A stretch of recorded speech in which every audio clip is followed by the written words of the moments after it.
Hello everybody, welcome to my channel. If you haven't already subscribed, please do that now and like the video if you like it. I just wanted to start out and say this is more of a part 2 to the first timeline video. There was a lot of things that I just didn't talk about in that video that I kind of wanted to go over now in this one. So I kind of wanted to talk about who was alone with who, different time frames, driving times, things like that. So, we know the story. At 7:30 a.m., she goes to the hospital, and it is a 30-minute drive. So we have 30 minutes now that she's driving. And she is not alone with Summer. She is with her mom in the vehicle. So now they're at the hospital, and the grandmother goes in. Candace and Summer are alone in the vehicle at this time. So there is 2 to 2.5 hours where Candace is actually alone with Summer that day. That is about the only part of the timeline where she is alone with Summer, where it's only her and Summer sitting in front of the hospital. And Grandma is not around Summer during that time. She is in the hospital. She drives with Summer to Allie's house to meet up with H and pick him up, and that's an 8-minute drive. So now we have 38 minutes where she's been driving that day, just driving. And then of course she leaves again. Let's go back, and then she goes back again. So during that time, that's another 8 minutes of driving. And during that time period, there was witnesses in the house because Allie was there.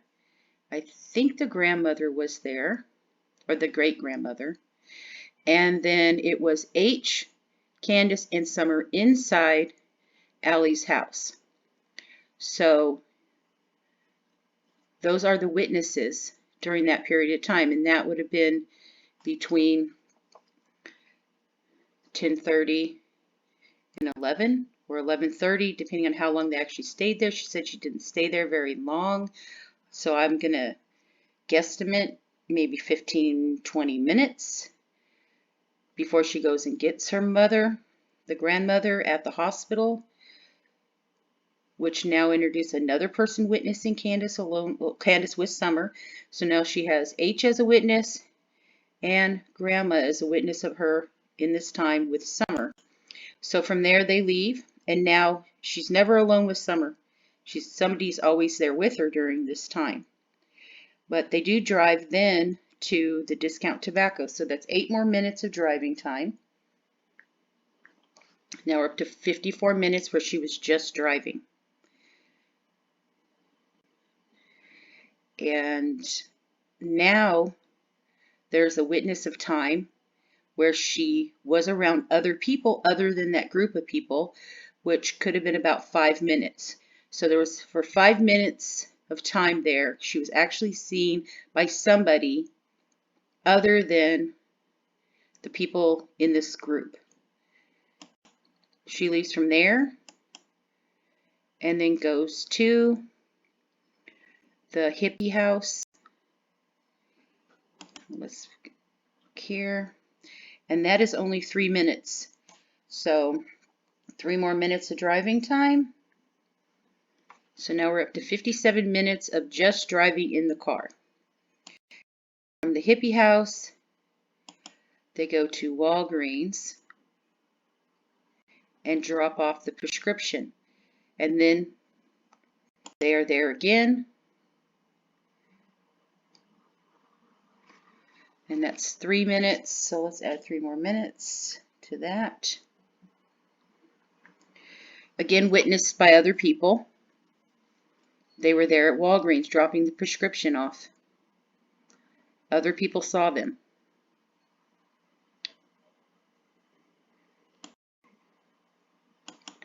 So let's get out of there. And now let's go to Warriors Park. So Warriors Park is 7 minutes. So we have add another 7 minutes to our driving time. Now we're up to 67 minutes, 1 hour and 7 minutes. And they did say they saw them there. They saw the truck there for a while. So if they left and got Grandma at 11, or just after, or let's say 10:45, and got her by 11, and drove and then made it to the park. So we have 3, 8, so about 17 minutes. So I would guess they probably got to the park around 11:30.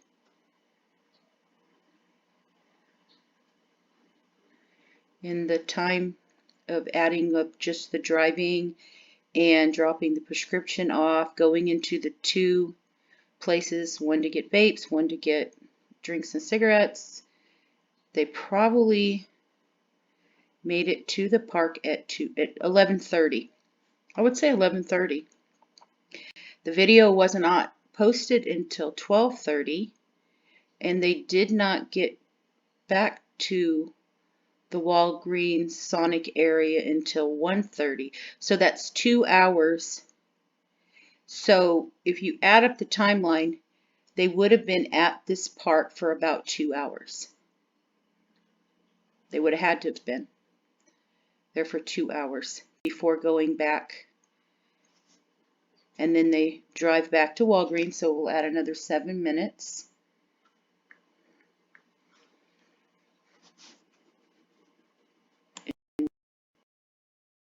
So that Sonic is only 2 minutes, but we can give them the,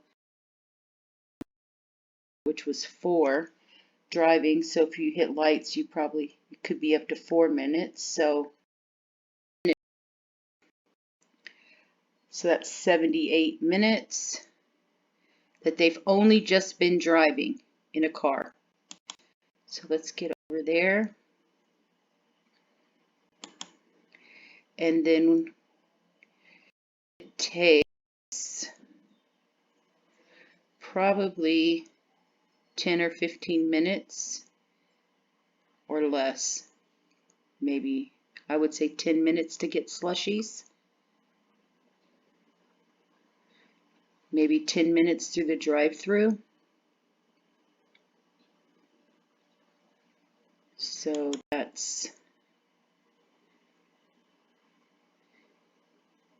maybe 150 by then, and it's a 7-minute drive to Priceless.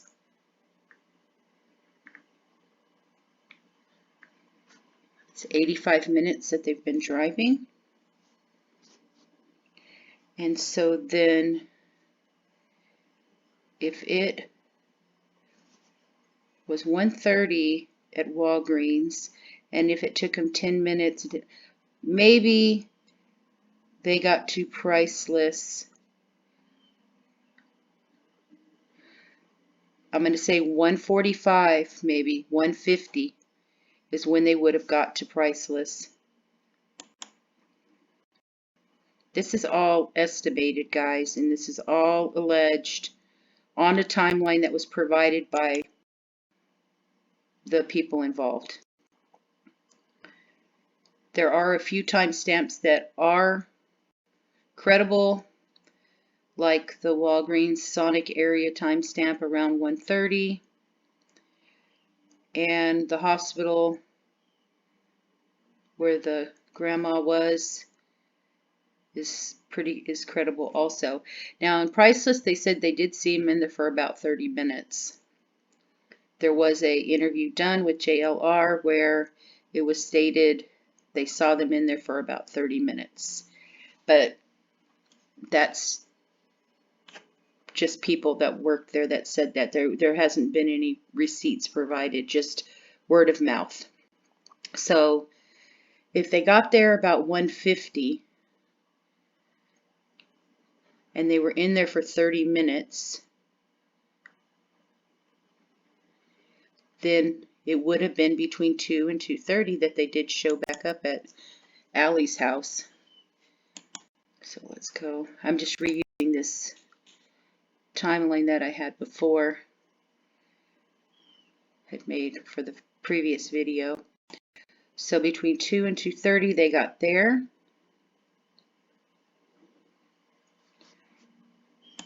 And I forgot to look at that. And that is a 6-minute drive, so let's add 6 minutes. So they got there, and then they left there,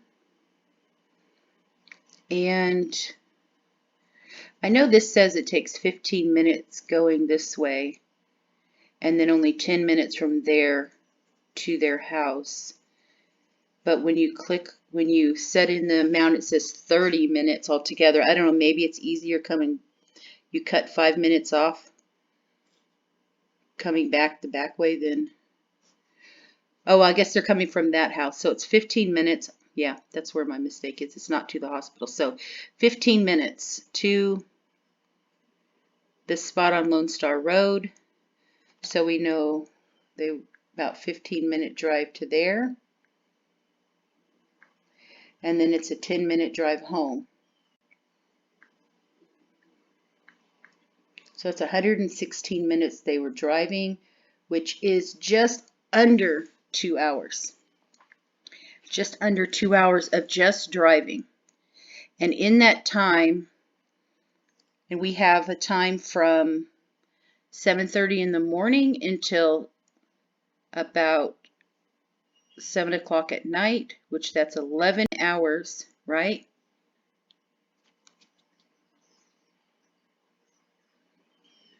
That's 8, 9, 10,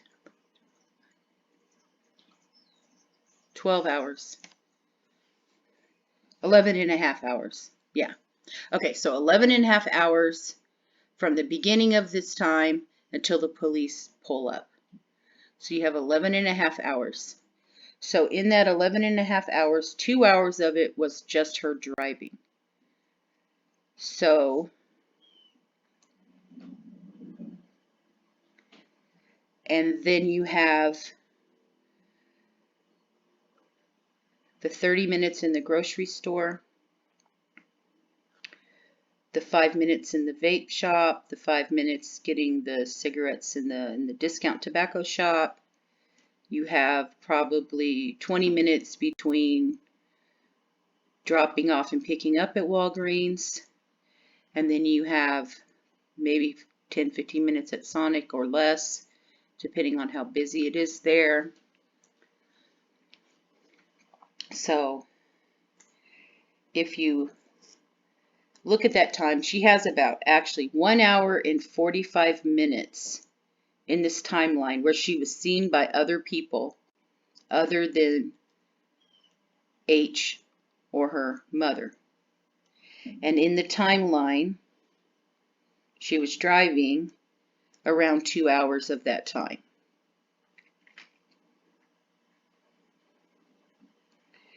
And so she has about 7 hours of time in this timeline that isn't explained. Well, 2 hours of it is her sitting alone at the hospital. So let's say like 5 hours. 5 hours in this timeline that she doesn't have an actual witness other than her family.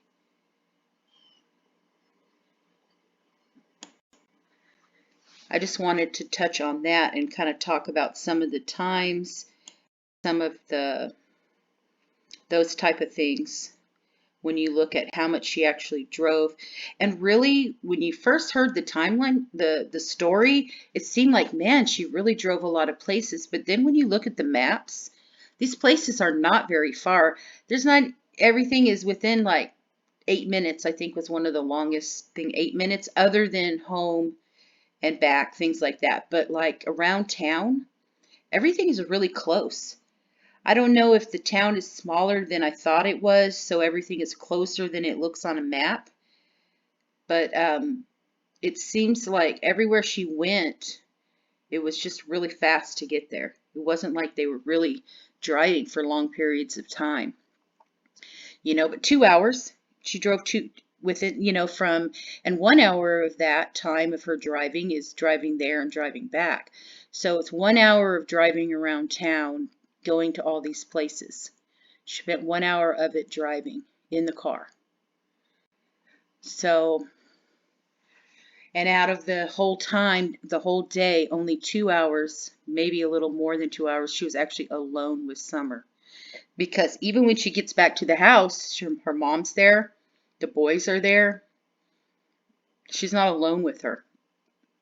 So my point to this is, if something happened and Candace is responsible for it, it had to have been witnessed by other people. Because the only time that she was alone with her was that 2 hours when she was sitting in the hospital parking lot. The rest of the day, she was seen by a lot of different people.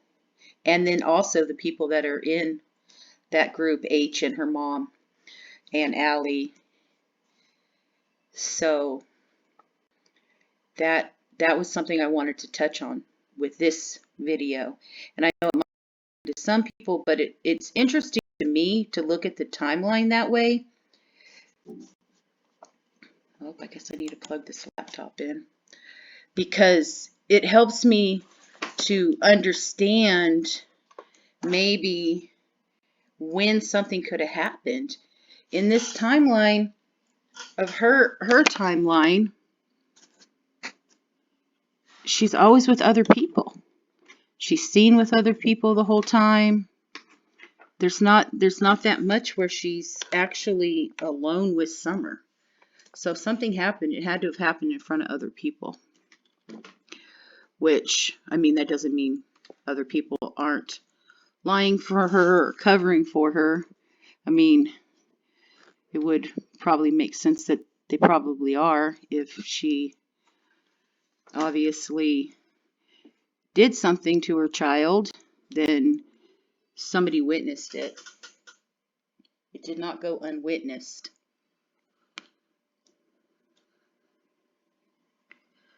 Now, if the boys were in the house playing Minecraft and not paying attention, and the grandmother was sleeping like she said she was in the trailer or the camper, there's that couple hours time frame there. If did something happened during that time and nobody saw it because they were all occupied doing their own things, even though they were there on the property, I mean, maybe that could have happened.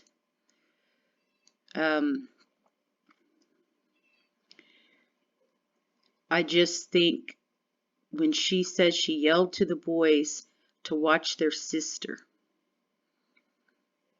I still think she left and went somewhere. I really think that Summer was missing a lot earlier in the day, like after they got home, than she's admitting, because she wasn't there. She probably left the boys watching her. I mean, it's not like she doesn't leave her kids home alone. She had just left the other kids home alone that day. I don't know. I would like to hear some of your guys' opinion on things, on what you think. I'm so confused by this story.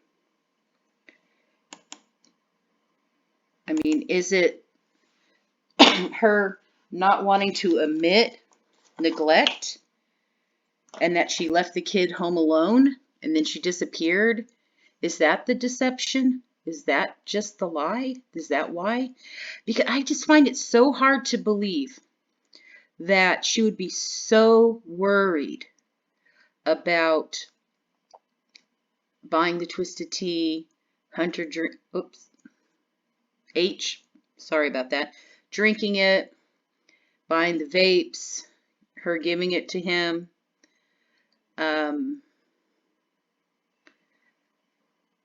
digging up the flowers at the park. She doesn't want to get in trouble for that. That she would then go home and then call the police later, if knowing she did all those things and her daughter's missing, that she would have to call the police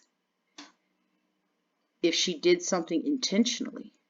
I don't think she would. I absolutely don't think she would have created the narrative and the timeline of committing crimes along the way just to know you're going to go home and call the police later. That just does not fit to me at all. Now, and the other thing is, they are police callers. It's not like they don't call the police. These people call the police on each other. Even JSB, you know, she's calling the police on Jackie Dobbs just for sitting on his own land. Like, these people call the police. It's not like they didn't want the police out there. The police were out there. I am the way it sounded almost daily. They were going out there because of incidents. They're out there because a truck was stuck, four-wheelers stuck in the mud or something days prior to it. They were out there because of Jackie Dobbs. They were out there because of domestic problems between the different people. And they all called and called and called. That was normal for them to call. So them calling the police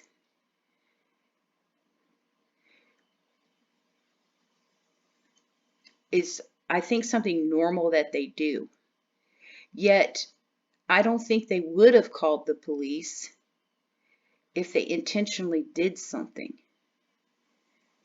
knowing they're familiar with how the police work. They're familiar with the questions they ask. They would know there needed to be a timeline. She knows what's illegal. She's very, you know, she was very secretive about some of those things in the beginning, and she lied about them, which have all come out to be truths, like the twisted tea and the puff bars and those kind of things. And then now stories about H and her and the activity there, which still, it has been said, and there's been some text messages, but then no one has really brought it out into the light like they did with Don and his sisters. So it's still questionable for me. And is some of her lies because she's afraid of Don is going to be mad at her, that she was alone with H during certain periods of time? Is that why she lied about some of where she was and what she did? But I don't know. I think that if she intentionally did something and it was something they totally planned, they would not have done the things that they did that day. I don't think she would have bought the puff bars or the tea, or picked the flowers from the park, or did all that kind of stuff. I don't think she would have done that because she's so worried about it. She was so worried about it that she went over to Allie's the next day to find out if she told about it. She was so worried about that. So that's my opinion there, that I do not think it was something planned. And I honestly believe if it was an accident that they covered up, that they would not have called the police that day. I don't think there was enough people who cared about Summer. And I know this is going to offend a lot of people, because a lot of people care about Summer now. Neighbors care about Summer now. YouTube cares about Summer. A lot of people care about Summer now. But prior to June 15th, I don't think there was very many people who cared about Summer. I think she was kind of a burden on different people, that Candace put the burden on people. There was said she had even called Robin about babysitting her that morning, if she could get her. And then Robin couldn't because she had other things that she had to do that day. There was I think if there was an accident that They would not have called the police if they chose to hide the body or cover it up somehow, because nobody would have noticed if she was gone, like at all. A lot of the neighbors said they didn't know who she was. They didn't know what she looked like. Other neighbors thought she had other kids up there. They didn't know how many kids she had. It maybe people at the church could have questioned it, but I even doubt that there, because they didn't question things when Don left and took his oldest son to Utah. I mean, nobody questioned that. If she gave, well, not gave, but signed over her rights to some of her other kids. It was something that people like her do. So for her just to tell somebody she gave her away, if they even asked, I don't think they would have questioned that. And not only that, if she chose to give her away, if it wasn't an accident and she gave her away, she could just give her away. You can give your kid away. You could sell your kid. You can sell your kid in a legal way. It's called adoption. People do it all the time. It's called private adoption. It's called personal private adoption, where people adopt. Not only that, you don't even have to even adopt. You could just sign a little paper and give someone guardianship of the kid. It's not that hard to do. It happens all the time. Like, so many people do it. So many people do it so they could, that theory is so ridiculous to me. So ridiculous. The call the other day was so ridiculous to me. That was some of the dumbest stuff I've ever heard. That call saying Don owed money and they were going to trade the two youngest kids for the debt, like a ransom for the debt. Don Wells owned that property. It was paid for. He doesn't even have a mortgage on it. All he had to do, if he owed money, all he had to do was go get a loan. He could just refinance the property, get a loan on it, pay his debt off. I mean, it wouldn't even be that hard. The other thing that I thought was crazy was when people say, oh, they owed JSB and Andy drug money, that they did it because they owed him money as revenge. That's ridiculous too. As much as this JSB wants land out there, Don could have handed her the deed to the property and that would have been handled very easily. Very, very easily. And I probably would have bet that she would allow them to still live on it and pay her rent. She let a lot of people live in a bunch of different properties they had. So that wasn't something abnormal. That could have been easily handled, especially the way they want to own everything out there. So there was no debt. If there was a debt, it could have easily been paid. And he could have got financed. He just got financed for an expensive vehicle. It's not like his credit was bad. He got a decent vehicle, just recently financed. So that is something that, to me, I don't know. The scream, who knows about the scream? Did she hear a scream or not hear a scream? I kind of think maybe she said she heard a scream just to be able to get an Amber Alert out. There are certain things you can say to get an Amber Alert out. And one of the things you can say is you heard a scream or you saw a vehicle. If abduction is anywhere entered in, you get an Amber Alert. So was the scream introduced just so she could help get an Amber Alert? Is that what happened? Or did she really hear a scream? Did she hear a scream because she was the one causing the child to scream? Did her dog? See, I still have a theory where I'm thinking JSB was so upset that day about Jackie Dobbs being down at the end of the driveway. And she still says she saw him there that day, which I thought was kind of strange because his alibi says he wasn't there. But I kind of thought, everyone talks about how mean that dog is. I wonder if she let that dog loose on purpose because he was down there right after the tree trimmers left. Once they were gone, she let that dog down there to harass him or to cause problems for him, just to be spiteful. I was kind of thinking maybe she did that. And or the dog got loose, and that's why she dropped her purse. Did she drop her purse because the dog went loose? Also it's kind of weird too because right after that she really was walking her dogs a lot. She walks her dogs. Was she down at the end of the driveway because she was walking her dogs and being nosy and wanted to see if that guy was still there? If he was there and she had one of her dogs with her, what if one of the dogs got off of the lead and attacked Summer? That's why she has the scent on her feet.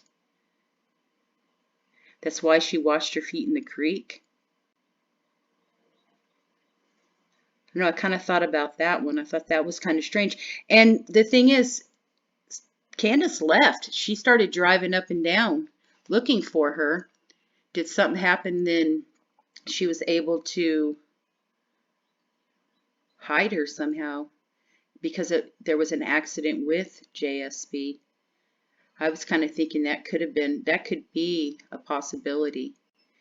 And maybe it was an animal attack, but I don't know of animal attacks that don't leave evidence unless there is a human there that can cover up the evidence or remove the body and remove the clothing so the evidence isn't there anymore. I don't know, I kind of thought that was kind of strange, and it was strange to me how she would take her dogs around. Especially if one of the dogs did do something. I don't know, it was just, the whole story is so weird to me. Or I'm still, the number one for me though is that Candace left her home alone with the boys. And not technically alone because there was an adult on the property. Grandma was still there. But that she left, but the grandma fell asleep. The boys didn't watch her. And she wandered off, but she wandered off way earlier than she was reported. That's what I think. And I think she didn't get home until around 6.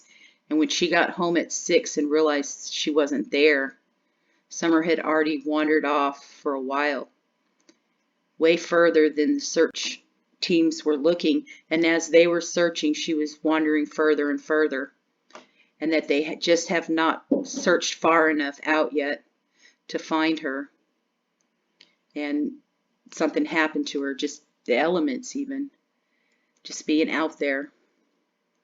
I still think that, or even close to home and they just haven't found her, but that she actually just wandered off. That's my number one for me, is the wandering off, and that the mom just didn't have the timeline right, so because she didn't want to seem like she left or neglected her in some way. And she wandered off and something happened, just being in the elements for that period of time. And then my number two is an accident happened, but not with Candace. My number two is an accident happened with JSB. That's my number two thought on that one. Because the whole story of dropping your purse in the middle of the road, the only way you would drop your purse, to me, I would think, is if you needed your hands free for something. What do you need your hands free for? Just to walk around and call a kid's name? You don't. So that was kind of strange to me. So it's almost like, did she drop her purse because an event happened? Something happened, and then she had to try to fix the problem somehow? Was the scream between 4:30 and 4:55? Was that,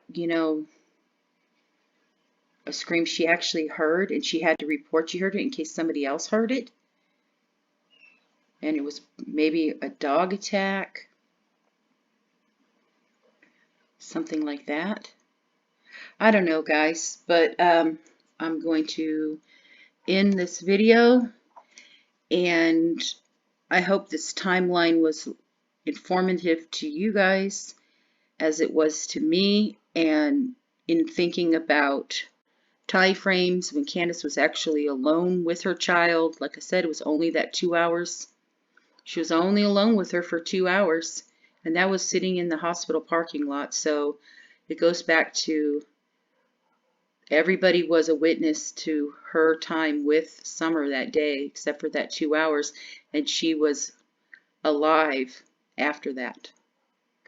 So, and back to the driving time, I've calculated it out that she spent about 2 hours driving that day. She was actually seen, like reportedly seen, for about 4 hours or 1 hour and 45 minutes that day, between drive-throughs and Sonic and the grocery store and things like that. So she was accounted for an hour and 45 minutes of that time. We did estimate out that she probably was at the swimming hole for at least 2 hours because of the time frames. She would have got there after 11 and not made it over to Walgreens until 1:30. So that's probably at least 2 hours she was at the swimming hole. And then we kind of figured out 30 minutes at the price list, but then it also, JLR's had did an interview and they said 30 minutes there also. So I just kind of wanted to, you know, look at some of those times. But I will talk at you guys next time and try to go over some theories with you of what I think happened and what I think is probably truths and what I think is trash. And thank you for watching. Please like and subscribe if you like the video.